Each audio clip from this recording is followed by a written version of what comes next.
Shanga. Wewe unalijua mpira shanga? Kesho hapo uwanjani kesho. Kwa kina nani? Makolo. Wanaruka bwana, hamna anachocheza bwana. Mungu akiwakuandikia sifuri amekuandikia. Na mpira hapo kwenye kilipokonye pointi 5. Sifuri unaweza kuipokonya? Maana yake hamna kitu. Ila 5 unaweza ukatoa na 1, 5 unaweza ukatoa na 2, 5 unaweza ukatoa na 3, 5 unaweza ukatoa na 4.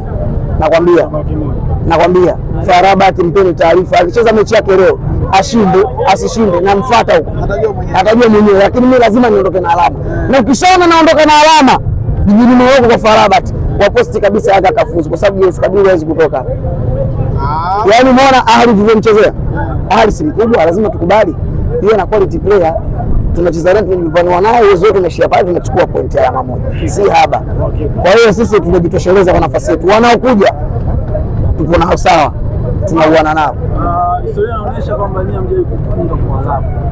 Kwa maana lakini mnyama anamgaragaza kashatoka karibu mara 2. Mnyama yupo mwenye shanga na sifuri. Yanga shamfunga 16 kesho kanapana moja mbili. Ndio nashangaa sasa historia ipi au hiyo jiografia. Hiyo teama hiyo. Bwana, yule kashakufa pale. Goli 20 Nabil Mpapa Harubu kanavaa, labda nikutajia majina uweze umehesabu. Nabil Mpapa mwiti alikuwa kapteni hapa. Mzee wa Maheba. Bila kesha kwenye penalty anakusabanuti. Sasa unasikia mambo hiyo, historia nakupa.